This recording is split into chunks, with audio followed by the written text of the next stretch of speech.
Bismillahirrahmanirrahim. Dear students, Assalamu alaikum to all of you. Now today's topic is treatment of goodwill. Dear students, I have already discussed with you the goodwill, its nature and factors affecting goodwill, and also I have discussed with the methods of valuation of goodwill. So before we will go ahead and learn the treatment of goodwill, I think it feasible to discuss with you the already mentioned things once again. प्यारे बच्चों, तो यहाँ पर मैंने methods of calculation of goodwill मैं आपके साथ कुछ मेथड्स शेयर किए थे, तो उनका इआदा करते हुए मैं थोड़ा सा उन्हें इस ट्रीटमेंट ऑफ गुडविल से पहले टच करूँगा। तो उसमें से हमने एक देखा था कि एवरेज प्रॉफिट मेथड है, एवरेज प्रॉफिट मेथड। तो इस एवरेज प्रॉफिट मेथड के ज़रिए से हम कैसे गुडविल कैलकुलेट करते हैं, और जब हम गुडविल कैलकुलेट करेंगे फिर ट्रीटमेंट इस गुडविल का करेंगे। तो उसमें मैंने बताया था कि अगर फॉर एग्जांपल 4 साल का है, 10,000, 20,000, 30,000 और 40,000 ये गुडविल, ये प्रॉफिट्स हैं एक फर्म के, और यहाँ पर हमें गुडविल कैलकुलेट करना है on the base of 2 years purchase. 2 years purchase की बुनियाद पर हमें गुडविल कैलकुलेट करना है। तो उसमें ऐसा होगा कि जब हम ये गुडविल कैलकुलेट करेंगे तो गुडविल में हम लिखेंगे goodwill is equal to average profit into number of years purchase, number of years purchase. तो उसमें हम इन सब का टोटल करेंगे, डिवाइडेड बाय करेंगे number of years, average profit. Average profit में हम 10,000, 20,000, 30 और 30 हो गए 60 और 40 हो गए 1 लाख, डिवाइडेड बाय 1, 2, 3, 4। तो यहाँ पर जो हमारा प्रॉफिट एसरटेन होगा दैट इज 25,000, और गुडविल जो हमें यहाँ पर goodwill that is on the base of 2 years purchase. तो average profit into number of years purchase, average profit यहाँ पर 25,000 है, तो 25,000 को हम मल्टीप्लाई करेंगे 2 से, तो यहाँ पर 50,000 गुडविल बनता है। तो फिर इस 50,000 गुडविल का हम ट्रीटमेंट करेंगे। ये एवरेज प्रॉफिट मेथड है। इसी तरह से मैंने आपके साथ सुपर प्रॉफिट मेथड भी डिस्कस किया था। Super profit method, super profit method के ज़रिए से हम सुपर प्रॉफिट पहले देखते हैं, और उसको हम super profit into number of years purchase. तो हम गुडविल ऐसे कैलकुलेट करते हैं कि सुपर प्रॉफिट हम पहले कैलकुलेट करते हैं, सुपर प्रॉफिट को हम नंबर ऑफ ईयर्स परचेज से मल्टीप्लाई करते हैं। फॉर एग्जांपल, मिसाल के तौर पर इस एक ये जो इंडस्ट्री है इसमें फर्म्स की अगर इन्वेस्टमेंट किसी की होगी 6 लाख, और यहाँ पर नॉर्मल रेट ऑफ रिटर्न अगर 10% होगा, तो हम देखेंगे कि प्रॉफिट कितना बनता है इनका। तो यहाँ पर 60,000 बनता है। मैंने आपको ऑलरेडी ही बताया है कि एक मार्केट में हम देखते हैं कि कुछ फर्म्स बाद की में आई होती हैं, तो पहले ईयर्स में उनका प्रॉफिट कम होता है। तो इसलिए हम देखेंगे कि नॉर्मल जो कम से कम इस इंडस्ट्री में प्रॉफिट है वो 60,000 है। तो अगर कोई 6 लाख इन्वेस्ट करता है उसे 10% का रिटर्न मिलता है, और इस तरह से वो 60,000 रुपए तक प्रॉफिट कमाता है।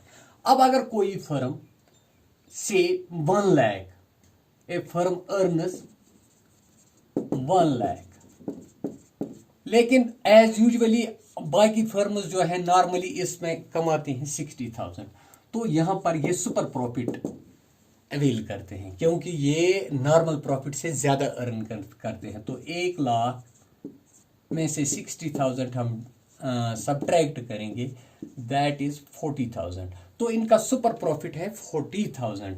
तो इस तरह यहाँ पर गुडविल जो होगा वो कैलकुलेट होगा super profit into number of years purchase.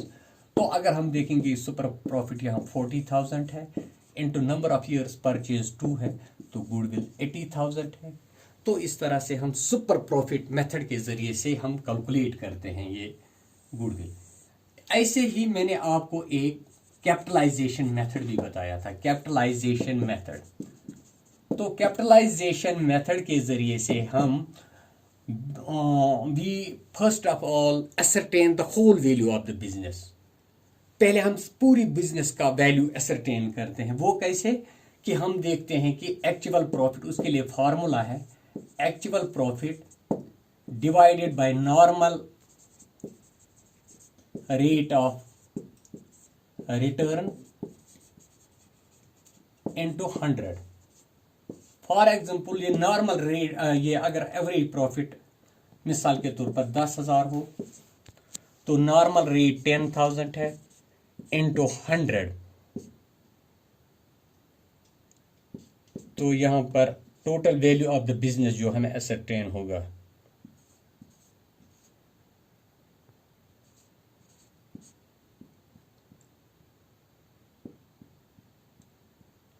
तो यहां पर हमें total value of business 1 lakh है।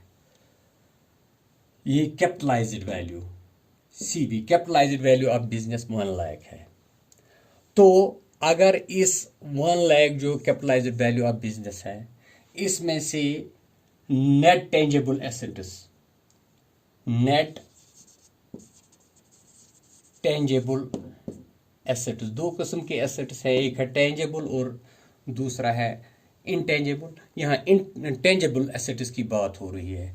अगर ये नेट टेंजेबल एसेट्स से फॉर एग्जांपल 60,000 है, तो यहाँ पर हमें गुडविल जो है, गुडविल हमें मिलेगा कैपिटलाइज्ड वैल्यू यानी होल वैल्यू जो बिजनेस का है, माइनस हम करेंगे इसका नेट टेंजेबल एसेट्स 60,000। तो यहाँ पर कैपिटलाइज्ड वैल्यू इसका 1 लाख है। 1 लाख में से हम 60,000 हम सब्ट्रैक्ट करेंगे, दैट इज 40,000। ये 40,000 जो है ये इसमें गुडविल है। अब जो ये गुडविल हम ट्रीट करते हैं प्रैक्टिकल सिचुएशन में, इसको हम कैसे डील करेंगे प्रैक्टिकली, तो उसमें हमें ट्रीटमेंट ऑफ गुडविल देखना पड़ता है। मिसाल के तौर पर यहाँ एक एग्जाम्पल है, उसमें एग्जाम्पल में है एक्स वाई एंड जेड, ये पार्टनर्स हैं, 3 पार्टनर्स हैं और इनका प्रॉफिट शेयरिंग रेशियो जो है that is 4:3:2। Goodwill does not appear in the books but it is worth 36,000। 36,000 के बराबर ये गुडविल का इस बिजनेस में वैल्यू है। तो partners decide to share future profits in equal proportions. पहले ये 4:3:2 रेशियो के हिसाब से शेयर करते थे। अब ये डिसाइड करते हैं कि हम in future profit equally share करेंगे। तो इस तरह से यहाँ पर हमें एक जर्नल एंट्री भी देनी है और हमें देखना है कि गेन है या लॉस है due to change in the ratio. और यहाँ पर जब हम देखेंगे कि गेनिंग पार्टनर कौन है और सैक्रिफाइसिंग पार्टनर कौन है, गेनिंग पार्टनर को सैक्रिफाइसिंग पार्टनर को कंपनसेट करना पड़ेगा उस हद तक जिस हद तक उसने गेन किया है। तो वही ट्रीटमेंट हमें इस गुडविल में करना है। तो पहले इसमें जब हम देखेंगे, इसमें हम ट्रीटमेंट ऑफ गुडविल में पहले हम असरटेन इसमें करेंगे कि न्यू प्रॉफिट शेयरिंग रेशो क्या है। तो इस तरह से हम देखेंगे कि ये हमें new old profit minus new old share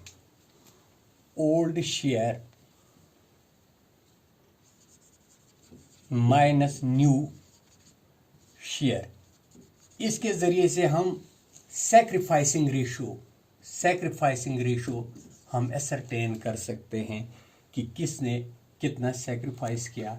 इसमें हम देखेंगे कि ओल्ड रेशो में से हम न्यू रेशो जो है या ओल्ड शेयर में से जब हम न्यू शेयर सब्ट्रैक्ट करते हैं तो वहाँ पर हमें सेक्रीफाइसिंग ये रेशो एसरटेन होता है। तो पहले हम देखेंगे कि एक्स जो है, एक्स का ओल्ड शेयर जो था दैट इज 4:3:1, उसका share 4, that means 4 divided by 4, 3, 7 and 2, 4 divided by 9 minus new share क्या है इनका equal in equal proportion, that means 1:1:1।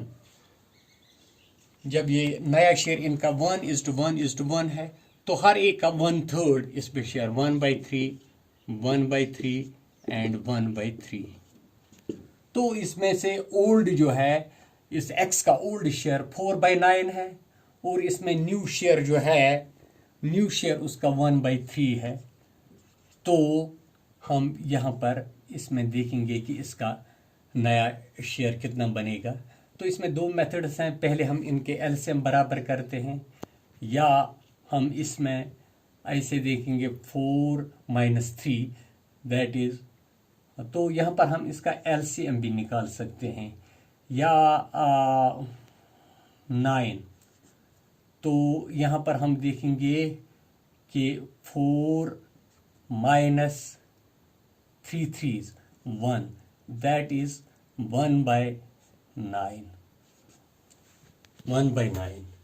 और इसी तरह हम देखेंगे कि y का जो है दैट इज 3/9 माइनस 3/9 माइनस 1/3। तो इसका LCM 9, 9 1 is 9 and 3 minus 3 3 is 9, 3 that is equal to nil, 3 - 3 nil, तो यहाँ पर नील है। और इसी तरह जब हम z का देखेंगे तो z का है 2/9 माइनस 1/3, एलसीएम इसका भी 9 और 2 minus 3 3 is 9, 3 1 3 minus 1/9, minus 1/9। Clearly हम देखते हैं कि एक्स का ओल्ड रेशो ज़्यादा था, इसीलिए उसका पॉजिटिव 1/9 है, यानी कि वो सेक्रीफाइस कर रहा है। और चूंकि इसका नया शेयर, जड़ का नया शेयर ज़्यादा है, ओल्ड शेयर कम है, इसीलिए -1/9 है, तो ये गेन करता है। यहाँ पर जड़ जो है, जड़ गेन करता है टू द एक्सटेंट ऑफ 1/9। अब हम देखेंगे जड़ शेयर ऑफ गुडविल क्या है। शेयर ऑफ गुडविल अगर हम देखेंगे तो हम होल फर्म का गुडविल पहले देखते हैं। होल फर्म का गुडविल 36,000 है इनटू, और इसने यहाँ पर गेन किया है 1/9, तो इसमें हम देखेंगे 9 4, तो 4,000 रुपीज़। ये 4,000 रुपीज़ जो है ये इसने गेन किया है जब उसने उससे ये शेयर परचेज किया एक्स से। तो इस सूरत में ज़ड को एक्स को कंपनसेट करना पड़ेगा। तो जब हम इसकी जर्नल एंट्री करेंगे, जर्नल एंट्री यानी यहाँ हम इसको हम लिखेंगे बुक ऑफ जर्नल भी, book of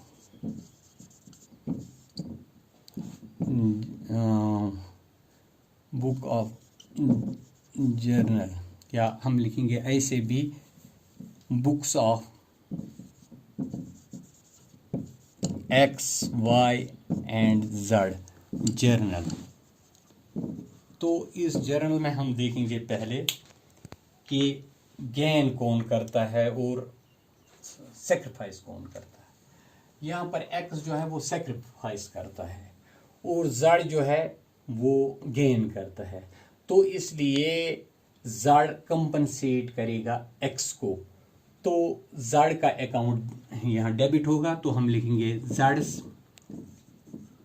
capital account DR,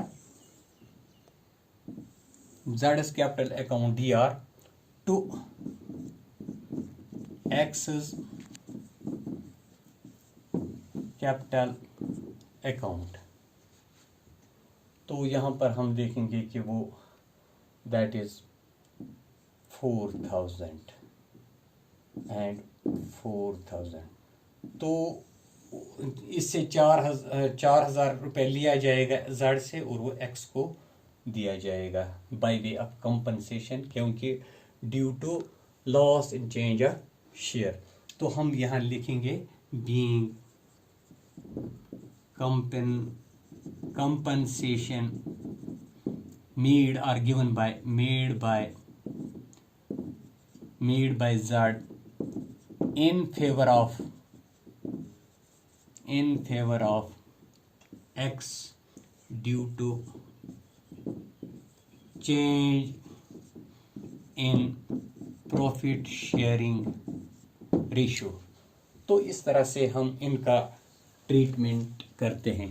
तो आगे भी हम इसके और भी अगर कोई क्वेश्चन ज़्यादा मुश्किल आपको लगे तो वो उसको हम हल करेंगे। तो नेक्स्ट जो है वो हम रिवैल्यूएशन ऑफ एसेट्स। तो इस तरह से यहाँ पर कैसे कैलकुलेट किया जाता है, पहले गुडविल जो मैंने ऑलरेडी आपको प्रीवियस लेक्चर में बताया था, आज भी सरसरी तौर उस पर थोड़ी सी बात हुई। तो जब हम वो कैलकुलेशन करते हैं, कैलकुलेशन के बाद हम यहाँ पर ट्रीटमेंट ऑफ गुडविल ये करते हैं और फिर इसका ये अकाउंटिंग ट्रीटमेंट जो है वो जर्नल में इस तरह से शो किया जाता है। Thank you.